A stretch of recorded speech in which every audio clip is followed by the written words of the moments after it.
Allez, salut à toi, bon dimanche matin, bienvenue sur RDBM. Et bah écoute, on continue. Bon bah c'est l'hiver, ça caille, c'est l'hiver, il flotte. Des fois je me demande si plutôt que de construire des bagnoles, je devrais pas construire des bateaux. Je sais pas. Bon, moi il n'y a pas d'inondation chez moi, j'espère qu'il n'y en a pas chez toi. Bon bah c'est la Shirley quoi. Écoute, on a quand même pu bosser un petit peu. Moi je trouve que quand même ça avance. Écoute, je vais te montrer ça tout de suite. Alors, rappel des faits, évidemment, on est toujours sur un montage à blanc. Ça veut dire quoi? Bah, ça veut dire que dans le moteur, il n'y a pas de pièces. C'est pas grave, on est en train d'installer, de voir comment que ça peut aller. Évidemment, je prends sur moi, je me répète, je n'ai pas touché à la carrosserie, ça viendra plus tard. Après, on va tout démonter, tu t'inquiètes pas, pour faire une petite beauté, genre ça. Alors, là, on en est où? Eh ben, j'ai commencé drôlement le circuit d'eau. Si tu avais vu l'autre jour que j'avais fait des tubes d'alimentation, etc., etc., j'ai posé mon vase d'expansion. Et donc là, j'ai commencé mon système de purge automatique. Ça sera, c'est un système qui peut fonctionner, c'est un système qui va fonctionner, c'est un système sur lequel on apportera probablement des modifications en cours d'usage, d'utilisation. Et je vais t'expliquer pourquoi. Bon, alors ce qu'on a pu faire, là je vais te montrer sur la voiture et ensuite je vais t'expliquer un petit peu différemment. On a toujours notre moteur pompe à eau, hein, donc là il y a le moteur, la culasse et la pompe à eau qui tourne afin de faire circuler l'eau qui est bouillante autour des cylindres et de la culasse. L'eau, il faut absolument l'envoyer vers le radiateur devant. Oui, je t'apprends rien, mais je t'explique. Évidemment. Donc l'eau majoritairement, la pompe à eau va la pousser vers le radiateur, et ensuite l'eau va revenir par cette durite-là du radiateur, de l'eau en théorie refroidie, pour être réengamée par la pompe à eau, afin de circuler dans les cylindres. Ça avait déjà été fait la semaine dernière. Pour ce qui est de la purge automatique, ici, en point haut du moteur, il y a une purge qui va se faire, qui va retourner jusqu'au vase, et également en point haut du radiateur, donc pour l'instant on n'en est que là, parce que j'ai pas encore fait le montage de devant. On va venir récupérer de l'eau du haut du radiateur qu'on va remettre dans un T qui va aller au vase d'expansion. Alors, pour faire plus simple, pour que tu comprennes bien ce qu'il faut faire et ce qu'il faut pas faire, je t'ai fait un schéma. Encore, oui, j'aime bien les schémas. En fait, on est comme ça. Voilà le circuit d'eau. Évidemment, c'est pas à l'échelle. Évidemment, tu n'es pas obligé de faire passer la durite inférieure tout en bas du moteur. C'est un schéma. On a notre moteur qui est là, moteur culasse qui est là, et on a notre fameuse pompe à eau qui est là avec le petit triangle. L'eau chaude du moteur va être expulsée vers le radiateur. Cette eau va être refroidie et réaspirée par la pompe à eau. Schéma classique, rien de plus classique. Ce qu'on a rajouté, c'est déjà un vase d'expansion plus haut, en termes de niveau là, plus haut que tout le système. C'est important, c'est essentiellement important. Quand je vais mettre du liquide de refroidissement dans mon vase d'expansion, le vase va descendre jusqu'à la pompe à eau. Il va pouvoir circuler dedans. En point haut du moteur, quand l'eau va être dirigée vers le radiateur, s'il y a présence de bulles, elles vont aller au vase d'expansion et une partie du liquide va aller également au vase d'expansion. Le but n'étant pas de concurrencer le circuit principal. Il faut qu'on calibre les durites pour que ça soit négligeable. Je m'explique. Il y a une grosse différence de diamètre entre une durite supérieure et une durite de retour. Tu penses bien, tu vois. Donc ça, je vais perdre quelques pourcents de débit de mon circuit principal, mais quelques pourcents. Il faut surtout pas parler de 50%, sinon ça n'a plus de sens. Si jamais, je te montre après. Également, donc, comme on a dit, le point haut du moteur une partie du liquide va pouvoir monter. S'il y a des bulles, elles vont s'échapper vers là. Et également en partie haute du radiateur, évidemment c'est pas tout à fait comme ça, mais bref, en partie haute du radiateur, une partie du liquide va pouvoir repartir vers le vase d'expansion et libérer les bulles dans le vase. Seul du liquide repartira dans le système. Donc c'est une purge qui se fait en permanence. Quand je te dis il faudra peut-être apporter des modifications, c'est que s'il y a trop de trop de flux dans le vase d'expansion, par exemple trop d'aspiration ou trop de retour, tout ça il faudra le jauger, on pourra y rajouter des pièces un peu type ça. Tu vois, c'est un raccord de durite et dedans c'est calibré. Donc si jamais il y a trop de flux, imaginons qu'il y ait trop de retour en provenance du radiateur, on peut venir y mettre cette pièce-là, tout de suite ça va brider le flux, mais les bulles vont pouvoir passer.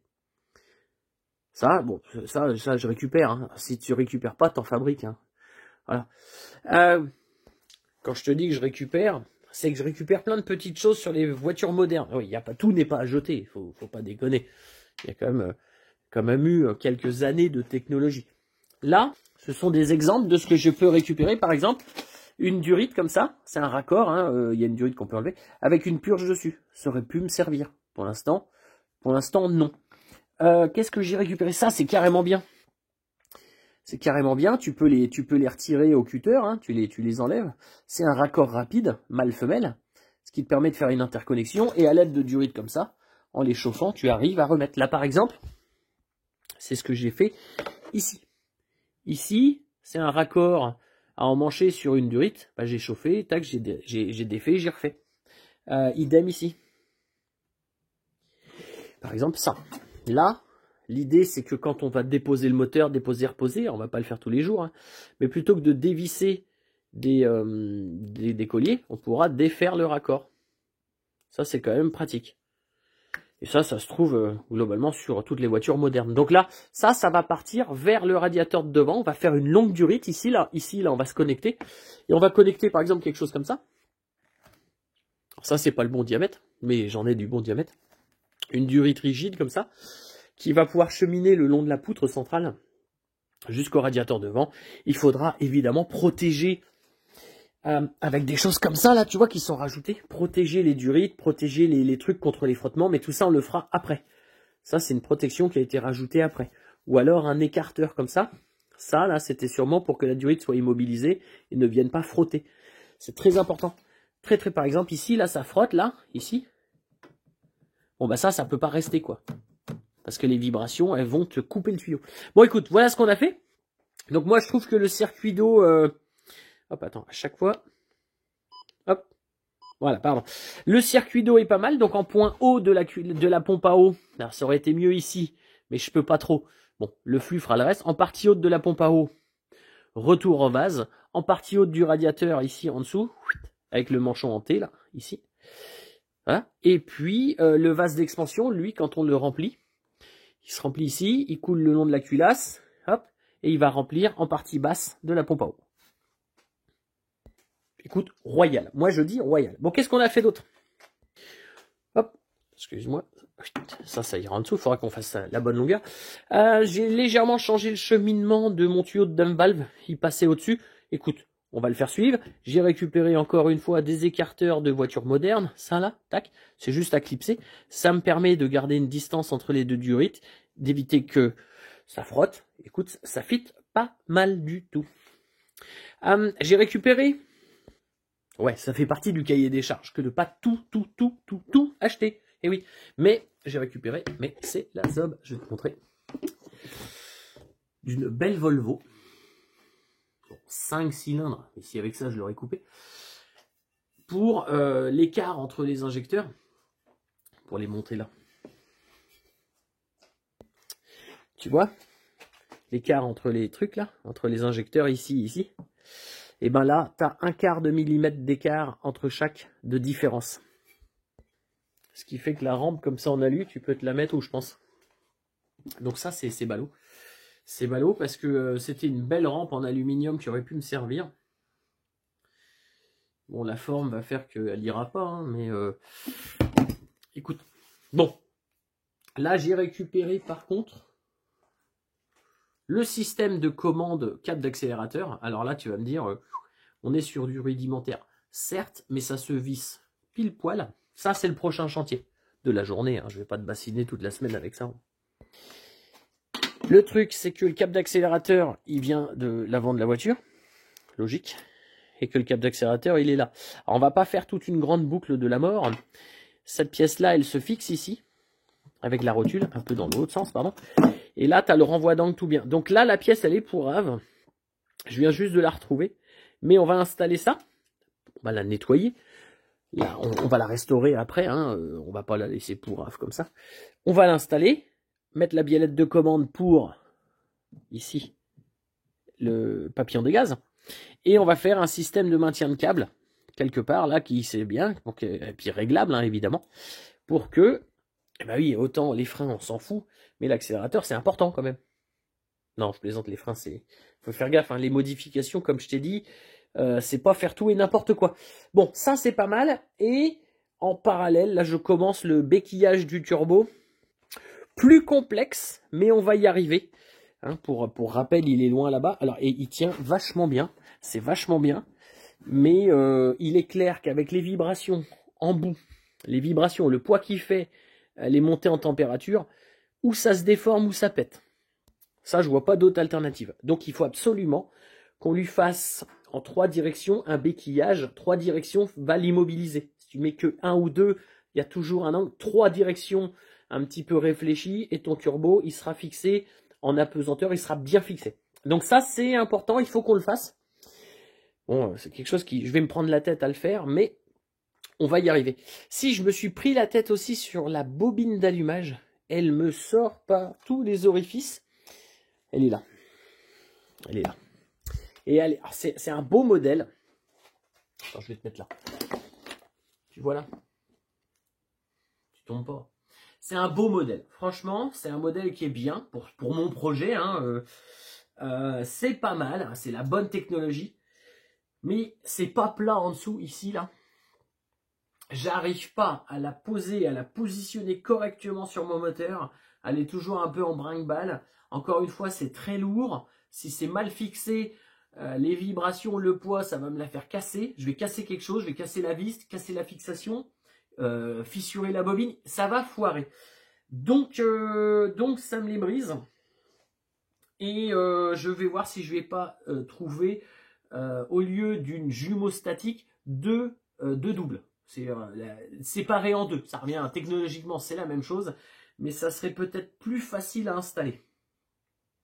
Ouais.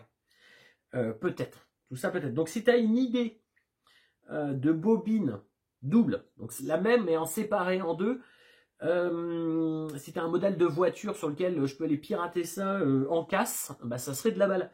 Hein, si tu as une Seat ou je ne sais pas. Mais là comme ça, je connais pas trop un modèle, mais je vais trouver, hein, c'est sûr. Mais voilà, ça c'est un peu la prise de tête. Donc voilà quoi. Et là, tant de cacadone, pas le temps d'aller essayer la PAC GT. Et ça me gonfle. Il pleut tous les jours. Tu vas me dire, je peux la sortir sous la pluie quand même. Mais ça m'ennuie. Je préférerais qu'il fasse sec et aller faire un petit tour. On verra demain. On verra tout à l'heure. On verra bien. Ah si, je t'ai pas montré. Regarde.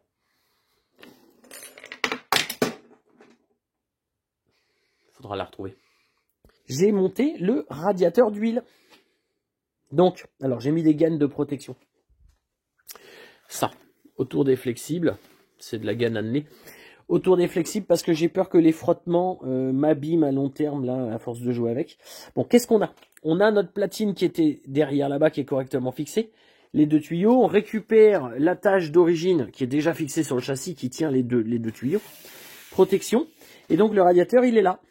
Il est là, j'ai fait des petites pattes en alu, bon, 3 fois que dalle. Je n'ai pas modifié mon châssis, c'est-à-dire que les pattes aluminium droite et gauche ne sont pas les mêmes. Forcément, les pattes qui servent à l'échappement d'origine, eh ben, c'est pas symétrique. Donc moi, je me suis adapté à ça. Et en fait, ça va être comme ça. Ça va être comme ça. Hop, pardon. Attends, j'essaie de te montrer. On a le carter inférieur avec ses ailettes refroidies. Les ailettes s'arrêtent. Et ensuite, on passe au radiateur d'huile. Le courant d'air qui va se passer derrière la voiture suffira largement à refroidir. De quelques degrés cette huile. Le but, c'est pas de descendre de 100 degrés à 30. Hein. Ça, c'est pas le but non plus. Le but, c'est de maintenir 80-90 degrés de température d'huile pour garder une huile qui est de bonne qualité. Il faut surtout pas qu'elle brûle. Donc, on essaiera. Si ça ne suffit pas, on mettra des écopes, etc. Mais là, c'est pas mal. Tu vois ? Il est bien implanté, c'est bien solide, c'est bien fixé, ça me gêne pas. Ça laisse de la place dans le compartiment moteur. Donc, carrément de la balle. Carrément de la balle. Écoute, ça te plaît? Moi, ça me plaît. Et tiens, regarde. Sorti plein de merdier. Ouais, dans l'adaptation, faut tout regarder. Les positions, où c'est qu'on va mettre des boîtes à fusibles. Alors, est-ce que je vais utiliser ça? J'en sais rien. Il faut tout regarder. De la durite, des filtres, des machins. Il faut tout checker. Donc, j'utilise, tiens, ça. Par exemple, pour un bouton de démarrage, que je te parlais l'autre jour. Bon, celui-là était un peu low cost, mais ça fonctionne. Donc, pourquoi? Et peut-être qu'on installera sur celle-là, j'en sais rien. Hop, pardon. Donc, tu vois, c'est cool, hein. Est-ce que ça te plaît? Bah, écoute, moi, ça me plaît. Cette semaine, ça m'a pris pas mal de temps. Ça m'a pris pas mal de temps pour adapter ce circuit d'eau, fabriquer des pièces. Fabriquer des pièces qui ressemblent à quelque chose, qui s'adaptent à peu près bien, qui vont en place, qui sont pas trop en contrainte, trouver les différents diamètres, les différentes durites, etc. Hop. Voilà, il faudra évidemment qu'on protège ça peut pas rester comme ça. Ce qui m'a pris pas mal de temps, c'est réussir à fixer mes deux tuyaux là de façon rigide. Donc une petite patte de fixation ici. Voilà, tout ça, ça m'a pris pas mal de temps. Je me suis un petit peu cassé la tête. Ce n'est pas parfait, mais écoute, je trouve que c'est quand même très correct.